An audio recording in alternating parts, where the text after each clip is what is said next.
El Frente Nacional fue un pacto o acuerdo político entre liberales y conservadores vigente en Colombia entre 1958 y 1974.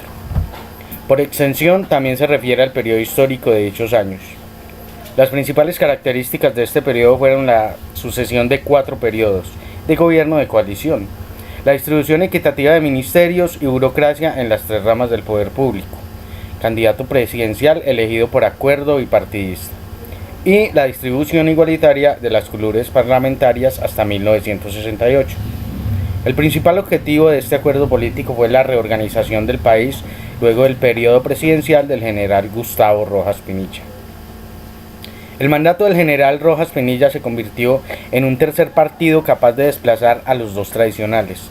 Este hecho, unido al deseo de terminar con el periodo conflictivo de la violencia generada por la polarización bipartidista en Colombia, unió a los dirigentes de los 2 partidos tradicionales, liberal y conservador, para buscar una solución común a los problemas.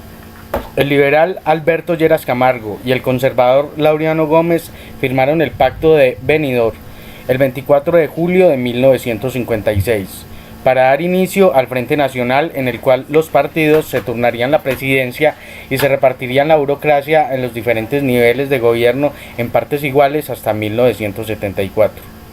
Es decir, 4 periodos presidenciales, 2 liberales y 2 conservadores. El primero en este mandato fue Alberto Lleras Camargo, de 1958 a 1962, y el último fue Misael Pastrana Borrero.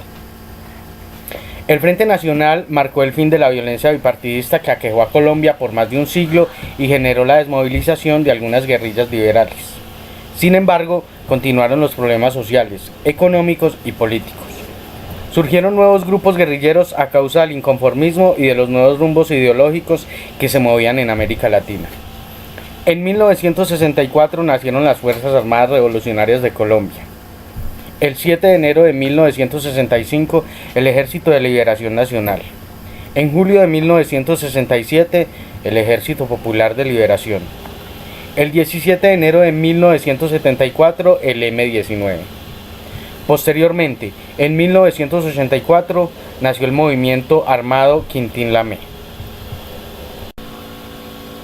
Los partidos tradicionales de Colombia, o fracciones decisivas de ellos, se han comprometido recurrentemente en arreglos, coaliciones, reparticiones y compromisos en la búsqueda y el ejercicio del poder político. Las coaliciones bipartidistas han sido tan comunes como los gobiernos hegemónicos o las guerras civiles, y han estado presentes desde la misma concepción de las colectividades políticas. Es tal vez una situación paradójica, ya que los líderes de los partidos se han mostrado tan voluntariosos para hacer la guerra con los adversarios como para pactar con ellos la distribución del poder. Las raíces del Frente Nacional. La forma más depurada de gobierno de coalición bipartidista en Colombia. Se hunden en la historia más allá del siglo XX hasta alcanzar los tiempos de Miguel Samper, las sociedades democráticas y las disputas sobre el libre cambio. De esta forma, el Frente Nacional conformó una fuerza política que logró la salida del gobierno de Rojas Pinilla y el establecimiento de un acuerdo político, por medio del cual ambos partidos políticos, quienes habían protagonizado décadas de enfrentamiento violento, acordaban repartirse los escaños de poder de las instituciones gubernamentales, así como turnarse en el poder ejecutivo un gobierno por vez, con el argumento de que esta distribución de poder político vendría a acabar con las diferencias y consecuencias nefastas que originaban la lucha por este. Asimismo, de acuerdo a sus protagonistas, este acuerdo era imperante para cesar las tensiones y diferencias políticas y avanzar juntos en la tarea de organizar el país.